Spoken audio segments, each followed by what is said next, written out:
Hello guys, उम्मीद है आप सब लोग खैरियत से होंगे। आज की हम इस वीडियो में एक्सरसाइज 5.1 स्टार्ट करने जा रहे हैं। क्वेश्चन नंबर 1 मैंने यहाँ पर लिखा हुआ है, तो क्वेश्चन नंबर 1 के ऊपर से स्टार्ट करते हैं। अच्छा, इस एक्सरसाइज को स्टार्ट करने से पहले चैप्टर 5 के अंदर हो रहा क्या है मैं इसके बारे में बता देता हूँ। ये चैप्टर 5 बेसिकली एक फैक्टराइजेशन का चैप्टर है। इसके अंदर हम एक एक्सप्रेशन को उसके फैक्टर की फॉर्म में, मतलब उसकी बनने की वजह, जिसकी वजह से वो इक्वेशन या एक्सप्रेशन फॉर्म हो रही है, उस फॉर्म में हम दोबारा ले जाते हैं। तो ये बहुत आसान है चैप्टर, इतना ज़्यादा मुश्किल चैप्टर नहीं है ये। बेसिकली हम यहाँ पर, जैसे हमारे पास ये एक एक्सप्रेशन मौजूद है, इसके अंदर हम क्या करेंगे कि इनके छोटे छोटे हिस्से बना देंगे। कैसे बनाएंगे? सबसे पहले हम कोशिश करेंगे कि इनमें कोई फॉर्मूला लग जाए, और फॉर्मूला लग रहा है तो हम इसके ऊपर फॉर्मूला लगा देंगे। जैसे a प्लस बी का होल स्क्वायर, जैसे a माइनस बी का होल स्क्वायर, और इस तरह के बहुत सारे फॉर्मूले हैं।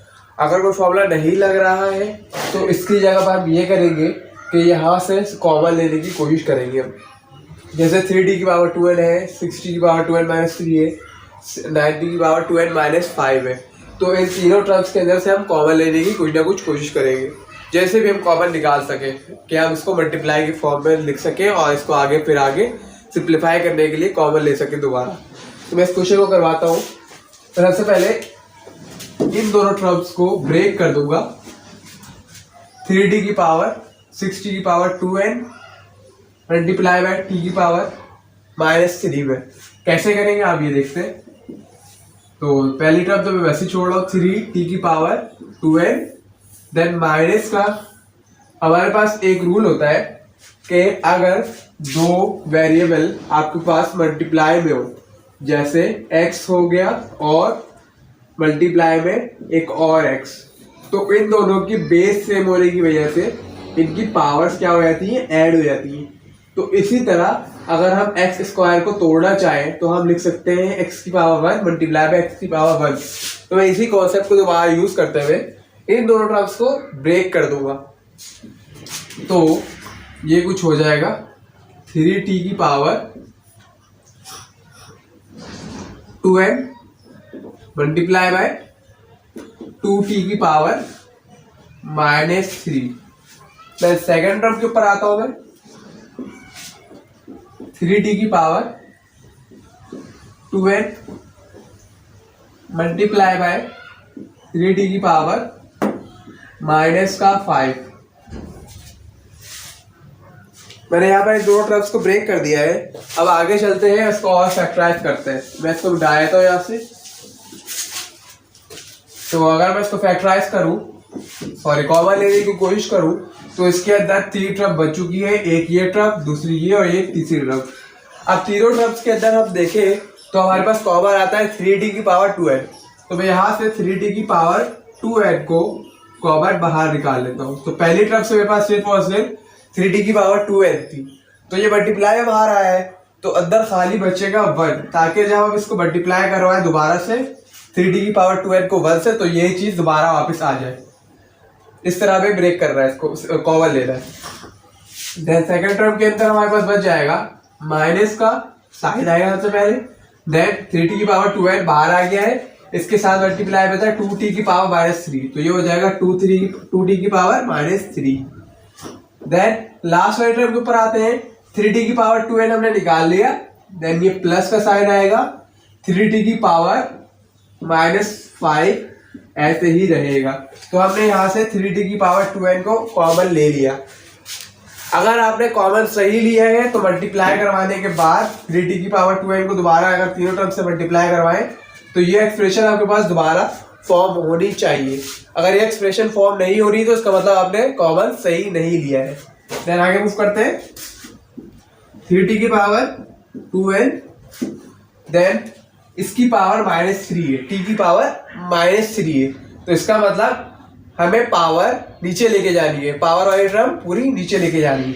तो ये हो जाएगा हमारे पास 1 माइनस 2 अपॉन t की power 3, then plus 3 upon t की पावर माइनस का 5, सॉरी t की पावर 5। तो अब अगर ये आगे और सिंप्लीफाई हो सकेगी तो हम करेंगे, वरना ये हमारे पास हो जाएगा इसका आंसर। अगर मैं देखूं यहाँ पर तो कोई चीज और सिंप्लीफाइड नहीं हो सकती। ये बिल्कुल सिंप्लीफाइड फॉर्म में आ चुकी है। तो ये हो गया हमारे पास इसका आंसर। बहुत इजी सा क्वेश्चन है, इतना ज़्यादा मुश्किल क्वेश्चन नहीं है ये, बहुत इजी क्वेश्चन है, बहुत आसानी हो जाते हैं। इसके बाद क्वेश्चन नंबर 2 के ऊपर आते हैं। क्वेश्चन नंबर 2 में भी हमारे पास ऐसे ही करना है, बिल्कुल सेम रेडिस। सबसे पहले कॉमन लेने की कंडीशन बनानी है, देन फिर आगे मूव करना है। तो मैं क्वेश्चन जरा मिटा दूं।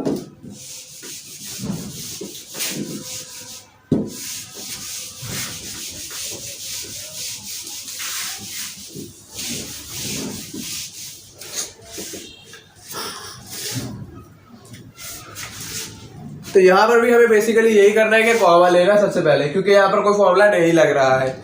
अगर कोई फॉर्मूला लगता तो पहले हम फॉर्मूला लगाते, मगर यहाँ पर हमें कॉमन लेने वाली कंडीशन सबसे पहले नजर आ रही, तो हम दोनों टर्म्स के अंदर से कॉमन ले लेंगे। अगर मैं देखूं तो दोनों टर्म्स के अंदर मुझे a+3x-2 बिल्कुल सेम एडिटिव नजर आते हैं। एक टर्म और है जो हमारे पास कांस्टेंट है, वो है 3 और 6। 3 और 6 एक टेबल में आते हैं, नहीं आते? 3 और 6 एक ही टेबल में आते हैं। 3 + 3, 3 × 2 = 6। तो इसका मतलब अगर मैं 3 को कॉमन बाहर निकालूंगा तो पहले वाले टर्म के साथ 1 लिखूंगा और सेकंड वाले टर्म के साथ 2 लिखूंगा मल्टीप्लाई में। तो मैं इसको यहाँ से कॉमन निकाल लेता हूँ पूरी टर्म्स को। 3a+3x-2। मैंने इसको दोनों टर्म्स के अंदर से कॉमन बाहर निकाल लिया, तो अंदर मेरे पास बच जाएगा a+3, इसके साथ 1 है, 3 हमने बाहर निकाला तो 3 की जगह 1 लिखा मैंने, देन प्लस का 2 6 की जगह पर मल्टीप्लाई बाय x-2। तो हमने यहां पर इसको इस तरह से कॉमन ले लिया, देन 3a+3x-2 वैसे ही रहा। देन इसको मल्टीप्लाई करवा देंगे तो ये हो जाएगा a+3, then +2 multiply by x, देन +2 मल्टीप्लाई बाय -2, तो होगा प्लस का 2x माइनस का 4। अब इसको और थोड़ा सिंप्लीफाई करते हैं, और सिंप्लीफाइड हो जाएगा तो हमारे पास ये आंसर हो जाएगा a+3x-2, देन हो गया a प्लस का 2x माइनस का 1। अब अगर मैं इसके ऊपर देखूं कोई फॉर्मूला लग रहा है, नहीं लग रहा है। इसके ऊपर देखूं तो कोई फॉर्मूला लग रहा है, नहीं लग रहा, ना इसके ऊपर कोई फॉर्मूला लग रहा है। तो उसका मतलब ये हो गया हमारे पास इस क्वेश्चन का आंसर। बहुत ही इजी क्वेश्चन है, सिर्फ आपको ट्रिक पकड़नी है। सबसे पहला काम आपके पास होना चाहिए कि आप कॉमन ले लें। अगर कॉमन नहीं ले सकते तो वहाँ पे फॉर्मूला लगाएं, फॉर्मूला लगाएं, फिर दोबारा चेक करके कोई कॉमन आ रहा है तो कॉमन ले, अगर कॉमन नहीं आ रहा है दोबारा फॉर्मूला लग रहा है तो दोबारा उसकी जगह पर फॉर्मूला लगा उसको सॉल्व करें। इसके बाद क्वेश्चन नंबर 3 देखते हैं। तो यहाँ पर इस वाले टर्म के ऊपर हमारे पास सिंपल एक फॉर्मूला लग रहा है a² - b² का। अगर मैं इस पूरी टर्म को a कंसीडर कर लूं और इस पूरी टर्म को b कंसीडर कर लूं, पूरी टर्म को a कंसीडर कर लूं और इसको पूरी को b कंसीडर कर लूं, तो ये कुछ a² की तरह नजर आएगा, देन ये b² की तरह नजर आएगा। तो मेरे पास यहाँ पर एक फॉर्मूला लग सकता है बआसानी। वो फॉर्मूला है a² - b² का, जो कि बराबर होता है a² - b² बराबर है a+b a - b के। तो मैं इसके बाद फॉर्मूला अप्लाई करता हूं। a की जगह में लिखूंगा ab + cd, देन प्लस का साइन है बीच में, प्लस का साइन डाला, फिर ac - bd। सेकंड वाले ब्रैकेट के ऊपर मूव करते हैं। तो सेकंड वाले ब्रैकेट के अंदर हमारे पास है a की जगह पर ab + cd, देन माइनस का साइन b की जगह पर हमारे पास आ जाएगा ब्रैकेट के अंदर वाली टर्म ac - bd। सही, बहुत आसान सा स्टेप है। अब इसको हम सिंप्लीफाइड कर लेंगे तो ये हो जाएगा ab + cd + ac - bd। पहली ब्रैकेट वैसे ही रही। सेकंड ब्रैकेट को देखते हैं ab प्लस माइनस का ac प्लस का bd। माइनस को प्लस से मल्टीप्लाई करवाया, हमें प्लस छुपा हुआ है तो माइनस प्लस माइनस आ गया। देन माइनस को माइनस से मल्टीप्लाई करवाया तो ये हो गया माइनस माइनस प्लस, तो प्लस का BD। ये हमारे पास और आगे सॉल्व नहीं हो सकता, इसका आंसर हो गया।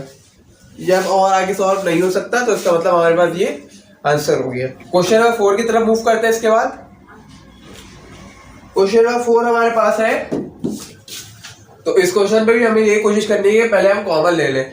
तो अगर मैं यहाँ पे कॉमन लेने का देखूं तो तमाम टर्म्स के अंदर मुझे नजर आता है एक्स वाई कॉमन।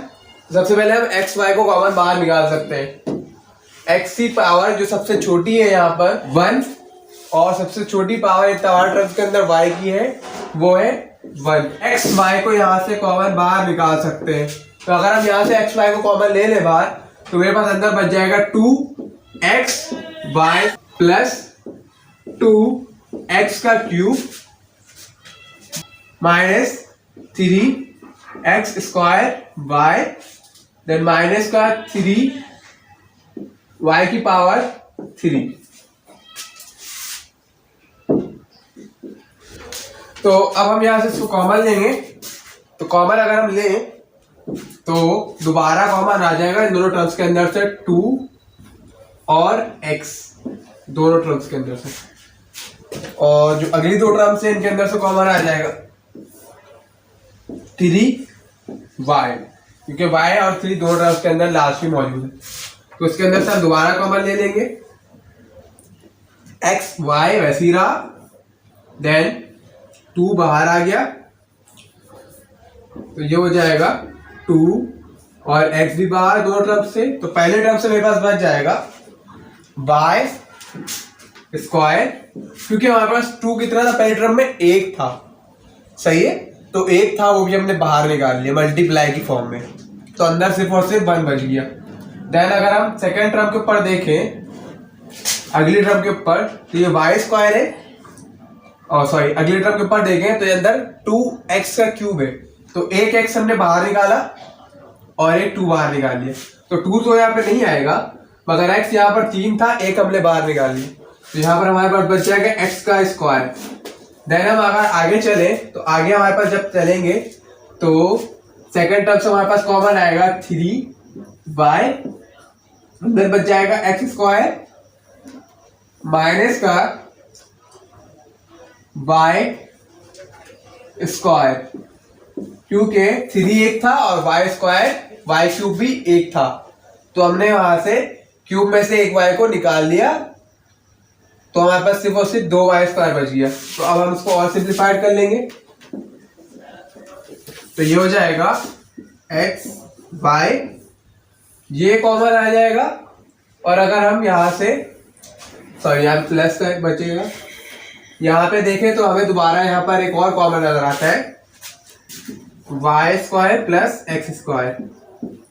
देन जब ये लोग दोनों कॉमन ले चुके हैं, इन दोनों को हम कॉमन ले चुके हैं, तो हमारे पास एक ये टर्म बचेगी और एक ये टर्म बच जाएगी। पहली ब्रैकेट से मेरे पास बच जाएगा 2x और सेकेंड टर्म से मेरे पास बच जाएगा 3y। तो ये हो जाएगा हमारे पास इस क्वेश्चन का आंसर। हमने माइनस का साइन लिया है तो अंदर तमाम साइन पॉजिटिव क्यों है? बेसिकली यहाँ पर अंदर तमाम साइन पॉजिटिव इसलिए हुए हैं क्योंकि अगर हम माइनस का साइन दोबारा अंदर मल्टीप्लाई करवाते हैं तो पहली वाली टर्म आ जाएगी, जैसे minus plus minus minus plus minus. तो दोबारा वही टर्म लाने के लिए हमने यहाँ पर माइनस का साइन कॉमन लिया। अगर हम यहाँ पर प्लस का साइन भी ले सकते थे कॉमन, मगर क्यों नहीं लिया? क्योंकि हमारे पास पहली वाली ब्रैकेट में साइन है y square plus x square. अगर हम प्लस का साइन लेते तो हमारे पास बचता माइनस का x स्क्वायर माइनस का y स्क्वायर। इसलिए हमने दोनों टर्म्स को आगे कॉमन लेने की सूरत बनाने के लिए, कॉमन ले जा सके ये आगे, इसकी वजह से हमने इसको दोबारा आगे कॉमन लिया। सही है। इसके बाद हम अगले क्वेश्चन की तरफ चलते हैं। अच्छा, तो ये क्वेश्चन भी हमारे पास बिल्कुल सेम है, इसी तरह से होगा जैसे हमने इससे पहले वाला क्वेश्चन किया है। क्वेश्चन नंबर 4 की तरह ये क्वेश्चन है हमारे पास। अच्छा, ये क्वेश्चन नंबर 1 ही कंटिन्यू चल रहा है। क्वेश्चन नंबर 1 जो मेजर क्वेश्चन है आपके पास, हम यहाँ से दोबारा इसके अंदर से कॉमन लेने के लिए सोचेंगे तमाम टर्म्स के अंदर से। तो अगर हम तमाम टर्म्स में देखें तो सबसे छोटी पावर a की है वो 1 है, b की सबसे छोटी पावर 1 है और c की सबसे छोटी पावर 1 है। सी बेसिकली तमाम टर्म्स के अंदर 1 ही पावर के साथ है, तो हम इन टर्म्स को यहाँ से कॉमन ले लेंगे और बाहर निकाल लेंगे। तो मेरे पास कॉमन बाहर आ जाएगा ए, बी और सी। पहली टर्म से मेरे पास 3a था, एक मैंने बाहर निकाल लिया, तो मेरे पास अंदर बच जाएगा 2a, मतलब a स्क्वायर। देन मेरे पास b की तादाद कितनी थी, 2 थी, एक मैंने बाहर निकाल ली, तो अंदर मेरे पास बच जाएगा 1। देन c एक ही था, एक मैंने डायरेक्टली बाहर निकाल लिया, तो अंदर c की जगह पर कुछ नहीं आएगा। देन हम अगले के टर्म के ऊपर चलते हैं। इस टर्म के अंदर a 2 था, एक हमने बाहर निकाला, तो अंदर बच जाएगा 1। b 3 था, एक हमने बाहर निकाला, तो अंदर मेरे पास बच जाएगा 2, मतलब b स्क्वायर। देन c एक ही था, c मैंने डायरेक्टली बाहर निकाल लिया। देन तीसरी टर्म के ऊपर आते हैं, तो यहाँ पर a 1 था, एक की तादाद में था, एक ही मैंने बाहर निकाला, तो a नहीं आएगा। b की पावर यहाँ पे 4 थी, मतलब 4b था, यहाँ पर 4b मौजूद था मल्टीप्लाई की फॉर्म में, तो हमने एक को बाहर निकाल लिया, तो अंदर मेरे पास बच जाएगा 1 2 3, तो ये हो गया बी क्यूब। सी एक ही था, तो सी मैंने एक ही को बाहर निकाला है। देन प्लस का a की पावर 3, b एक है और c एक है, तो अब तो आपको समझ में आ गया होगा मेरे ख्याल से, क्योंकि b भी 1 है और c भी 1 है, तो मैंने इसलिए यहाँ से ऐसे कॉमन बाहर निकाल लिया। अब जरा आगे चलते हैं, दोबारा कोई चीज कॉमन आएगी उसे हम दोबारा कॉमन ले लेंगे। अब अगर मैं इन दोनों टर्म्स को अरेंज कर दूं, जैसे a स्क्वायर और a क्यूब को एक साथ, इन दोनों टर्म्स को एक साथ, तो ये कुछ ऐसे नजर आएंगी, a square b plus a cube, then plus का ab स्क्वायर प्लस b का क्यूब। देखते हैं इससे कुछ फायदा हुआ या नहीं हुआ। तो ये पहली वाली टर्म वैसी ही, देन सेकंड टर्म में a बाहर आ जाएगा, a स्क्वायर, क्योंकि a की सबसे छोटी पावर है 2 और सबसे बड़ी पावर है 3, तो a स्क्वायर हम बाहर निकाल सकते हैं, तो यहाँ पर a स्क्वायर बाहर निकाल लिया, तो ये b बचेगा यहाँ पर, देन प्लस का a। अगली टर्म में देखते हैं, b स्क्वायर सबसे छोटी पावर है, तो b स्क्वायर हम बाहर निकाल लेंगे दोनों टर्म्स में से, देन हमारे पास हो जाएगा a प्लस b।